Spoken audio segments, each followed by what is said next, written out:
Of Pisin language and released by our Honorable Prime Minister in Papua New Guinea. Apart from that, in Malaysia, Cultural Center was inaugurated. In Sri Lanka, in Jaffna, the Cultural Center name is in Thiruvalluvar name, fully funded by the Government of India Fund. Our Honorable Prime Minister had a foundation stone on that project. I visited and inaugurated with the President of the Sri Lanka. And worldwide nowadays, the Tirukural cultural centers we are taking place by the government. Apart from the various activities, I can tell in our Prime Minister mentioned in UN, Tamil is the very ancient language. And Yadum Ure Yavarum Kelir, he mentioned in how he is giving priority to the Tamil and importance to the Tamil community, Tamil language, Tamil literature, and Tamil people's welfare.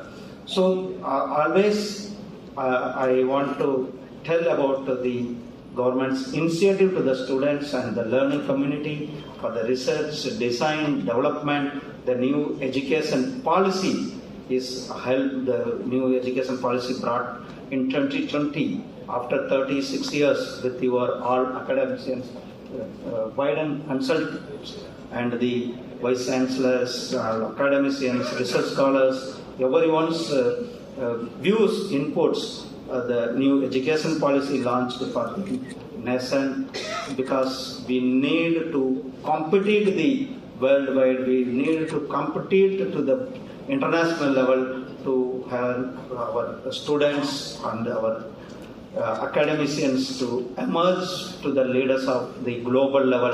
For that new education policy also introduced the benefits we are all started to getting.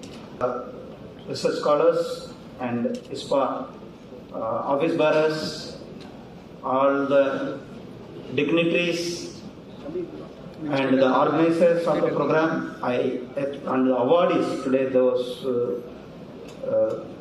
they got award, the best performers in this field. So I express my best wishes and congratulations to you all to endeavor in this area, to success more and more in this area. I express my sincere thanks to the organizers and the vice chancellors, all organizing committee here to organize a wonderful event in this morning. Thank you.